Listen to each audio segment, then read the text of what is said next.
Levanten sus anclas, suelten sus amarras y eleven las velas de la imaginación porque ya inicia este maravilloso viaje por el mundo de los libros, escritores y lectores en donde ustedes y nosotros nos convertimos en libronautas.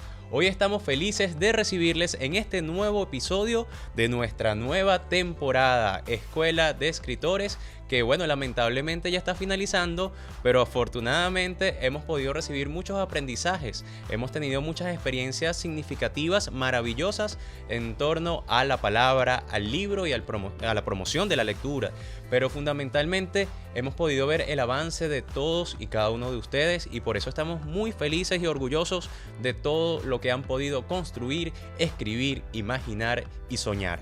Por eso nosotros estamos acá preparándoles un episodio de lujo, pero yo no puedo permitir que ustedes se conecten en este viaje si no están también en nuestras plataformas digitales. Así que, como ya es costumbre, los espero a todos a través de @AvilaTVSuena en las redes sociales de nuestro canal juvenil de Venezuela, Ávila TV, y por supuesto en nuestro Instagram, donde pueden conseguirnos como @libronautas.avilatv para que conozcan al maravilloso equipo técnico y de producción que hace posible que estemos con ustedes episodio tras episodio y viaje tras viaje. Pero también me gustaría que me persiguieran para yo perseguirles a ustedes a través de @simerrierabravo en todas las redes sociales para que podamos encontrarnos también y así motivarles a que dejen sus comentarios en el canal de YouTube Ávila TV, donde ya se pueden suscribir, dejar su like y por supuesto activar la campanita de notificaciones para que compartan cada vez que nosotros podamos compartir con ustedes a su vez todos los elementos que estamos haciendo, no solamente acá en Libronautas, sino en otros productos maravillosos que se están generando día a día, semana a semana, para que la juventud tenga toda la importancia que merece en nuestra televisión. Y precisamente como estamos hablando de juventud, yo quiero comentarles acerca de una invitada súper especial que tengo el día de hoy. Y cuando hablo de una invitada especial se refiere precisamente al trabajo que desde muy joven, desde niña, ha podido dedicar a la literatura. Y por eso es un ejemplo fundamental para que nosotros avancemos de Venezuela para el mundo y de Maracaibo para el mundo. Se trata de Ana Cristina Bracho, escritora, abogada, nacida en el año 1986. Esto lo digo es precisamente para que vean la edad maravillosa en la cual desde la juventud se puede crear, se puede transformar e inclusive aportar al conocimiento y al aprendizaje de muchas personas, porque es también profesora universitaria en diversos elementos y en diversas cátedras que son fundamentales para entender nuestro pasado, nuestro presente y nuestro futuro. Yo no puedo quitarle más tiempo a esta maravillosa escritora que nos acompaña el día de hoy, así que únanse a nosotros y démosles la bienvenida a nuestra querida amiga Ana Cristina Bracho. Bienvenida, Ana Cristina, qué gusto tenerte acá. Gracias, José. Nosotros estábamos muy contentos de que tú estés acá el día de hoy precisamente porque te hemos esperado muchísimo. Yo creo que estabas por allá en Maracaibo comiendo patacones y no te gustan mucho los perros calientes de aquí de nuestra Caracas. Bueno, no siempre quiere el lugar donde nació. Por supuesto que sí, la casa de donde surgió toda esa inspiración, toda esa motivación que te hizo dedicarte a la escritura. Coméntanos antes de que hablemos a detalle de esa evolución artística, literaria, profesional, comprometida. ¿Cómo fueron tus inicios en cuanto a la literatura? ¿Qué fue lo que inspiró que esa niña Anita, por decirlo de alguna manera, se adentrara de la forma tan poderosa y comprometida que lo has hecho con la literatura? Mira, José, yo creo que eso fue una angustia que nació conmigo y que tiene que ver también con los entornos donde uno nació. Maracaibo es una ciudad llena de poetas, llena de escritores, llena de músicos, y yo tuve la oportunidad de nacer en ese entorno, en una cosa que cada vez llamamos más claramente el entorno de Falcón en Maracaibo, que está integrado por una gran cantidad de escritores que a finales del siglo pasado fueron a dar a Maracaibo. Y tenemos a Blas Peroso Naveda, tenemos a Lida Franco Farías, tenemos a Enrique Arenas, y ellos fueron creando un universo a través de distintas agrupaciones y yo tuve la suerte de nacer en ese entorno. Entonces fue un entorno donde la poesía siempre estuvo y también el ejemplo, por ejemplo, de ver a Lida Franco recitar y la energía que eso significaba, y bueno, siempre uno quiere ser como ese entorno que uno recibe.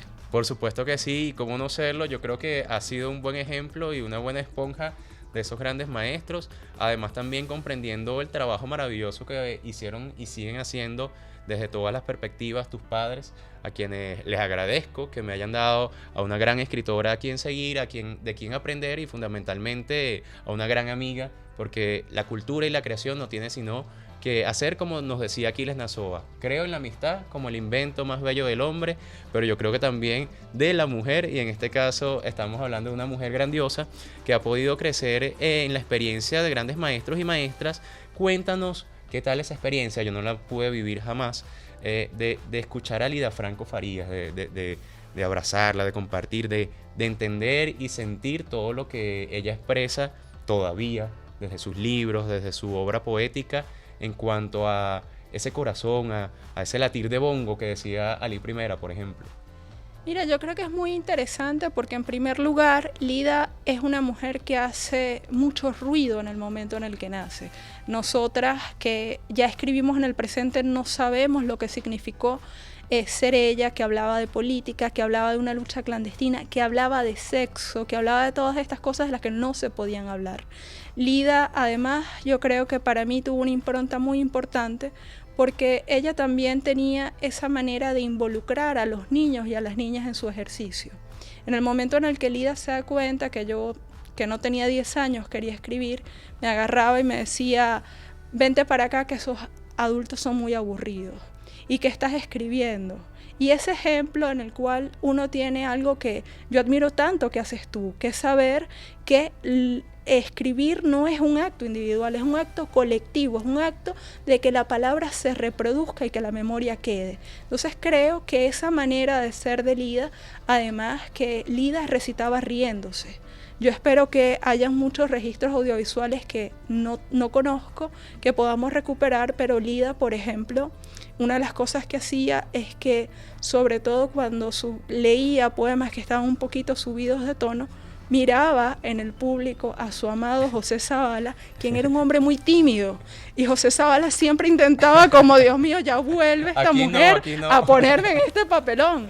Y era alguien que venía de la vida clandestina, un hombre blanco con los ojos azules casi blancos, y aquella mujer con aquellas declaraciones y además riéndose, porque ella era risa, humo y solidaridad. Yo creo que esa es la imagen de ella. Maravilloso.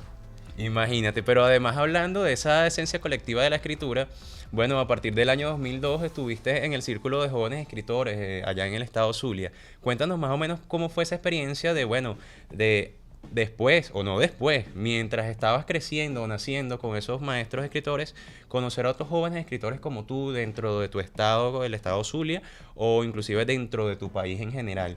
¿Cómo fue encontrarte con personas como tú, soñadoras, con esa escuela de escritores que quizás en esa época no la teníamos, pero de alguna forma u otra la fuimos forjando, la fuimos construyendo desde el abrazo, desde la sonrisa, desde el compartir, inclusive desde las esquinas y callejones, por decirlo de alguna manera?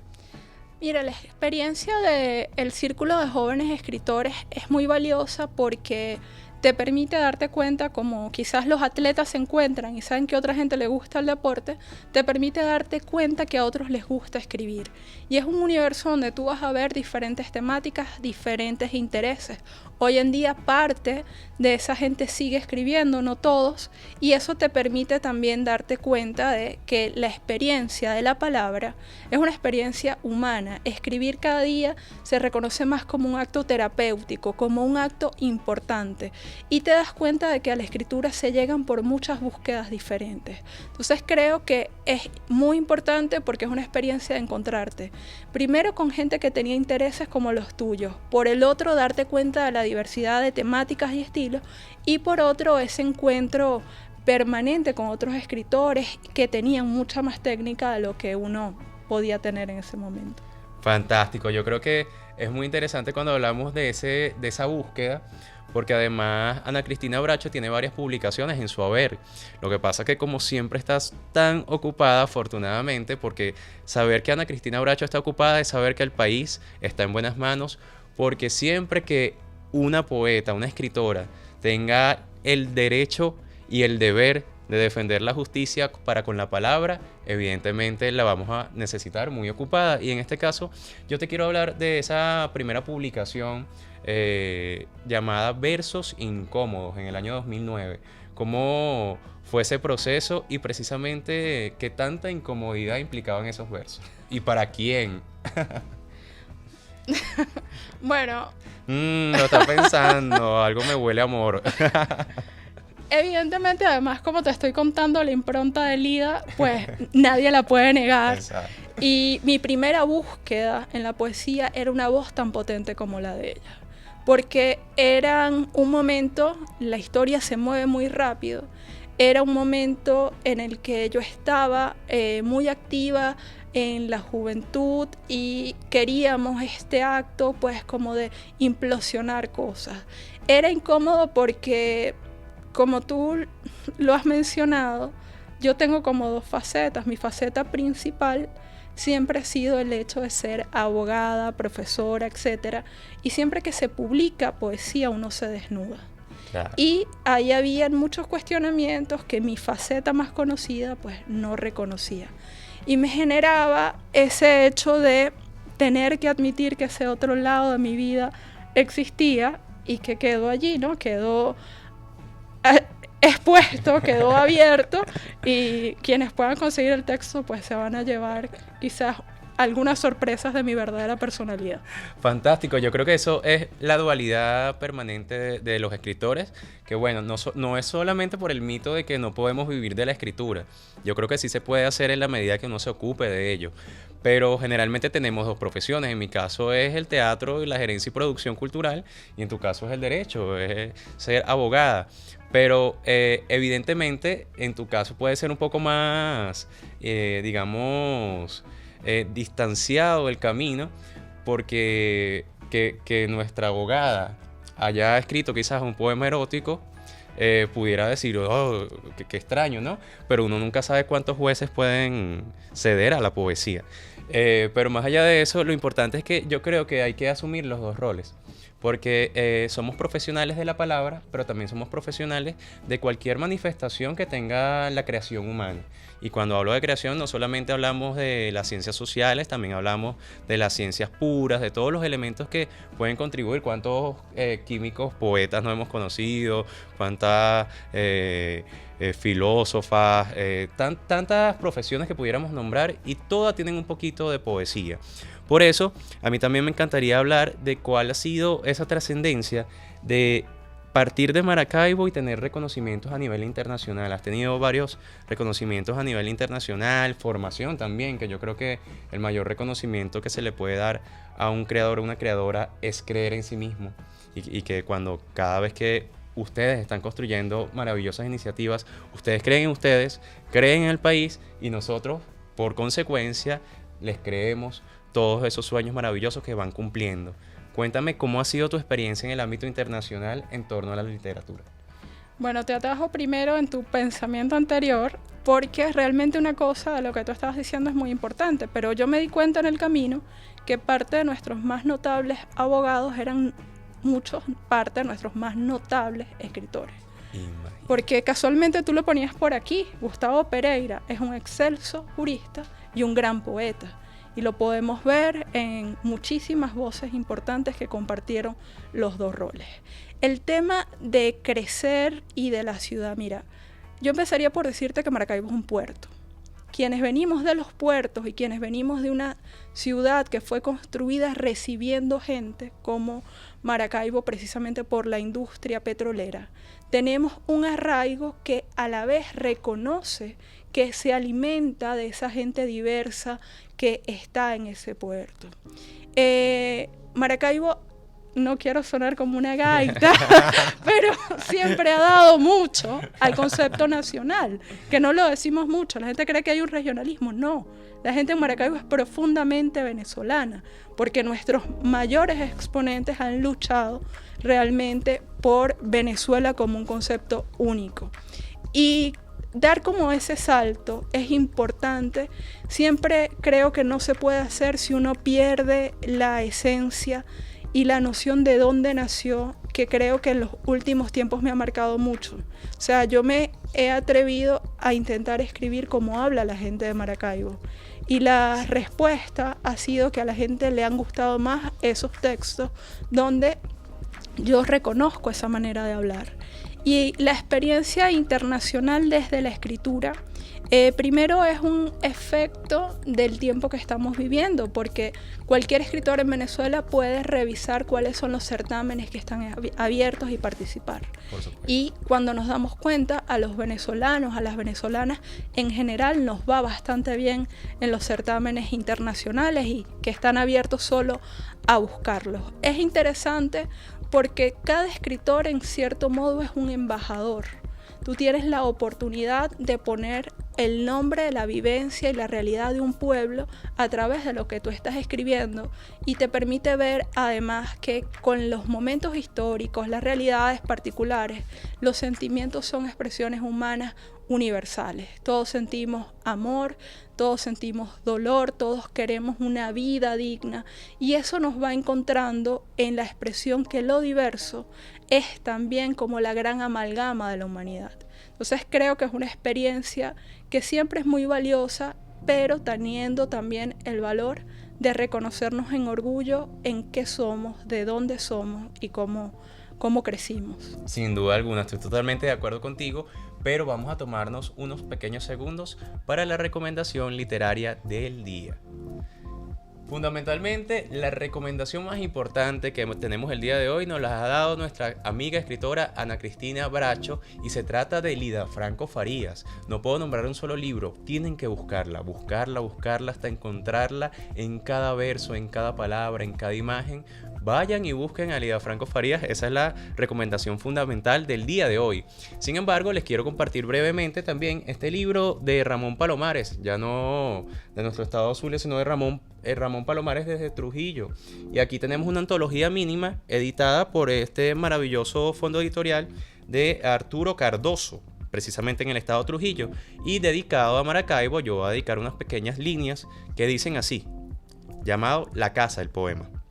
La casa se fugaba, porque la casa era para no tenernos, la casa para la huida de siempre, como una carreta, como inventada para desilusión, como un polvo que atraviesa con esplendor e ilumina, hecho palmas, a la medianoche, huye arrancada, llevada como un palio en lo alto, no son las aves, no son las estrellas, y tampoco se asentará más allá.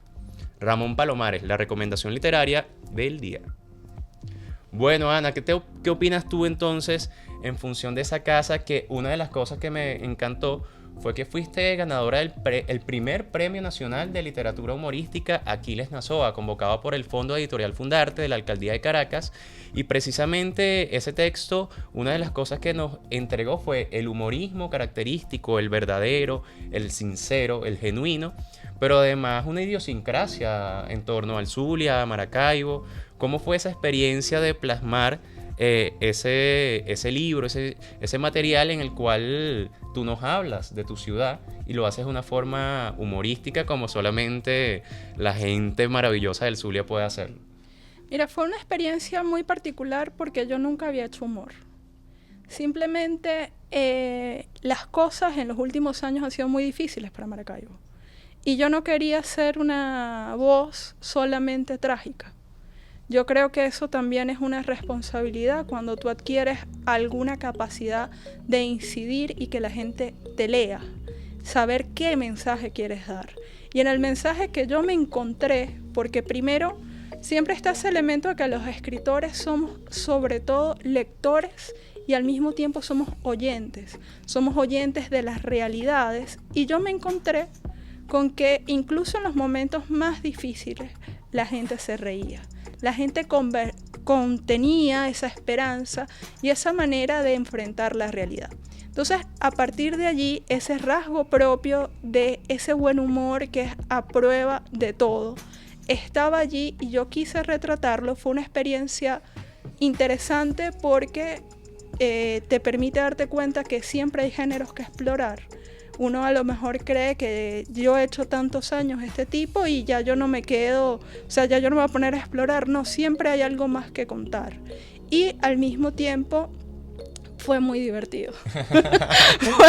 Para todos nosotros lo fue como lectores, te lo agradecemos. Además que producto de ese y otros trabajos, el movimiento Aquiles Nazoa, creado por el presidente Nicolás Maduro y el ministro Ernesto Villegas, el 17 de mayo del 2020, nombra a Ana Cristina Bracho como la mejor escritora del año 2020 en el primer Premio Nacional de la Juventud Creadora Aquiles Nazoa. Así que no es poca cosa haber sido también merecedora del primer Premio Nacional de Literatura Humorística Aquiles Nazoa, y ese libro lo pueden conseguir en la página web fundarte.gov.be para que los descarguen de forma gratuita. Sin embargo, hay otro libro del que yo quiero hablar rápidamente antes que se nos acabe el tiempo, y se trata de 23F, la batalla que evitó la guerra, sobre los sucesos ocurridos en Táchira en febrero del 2019.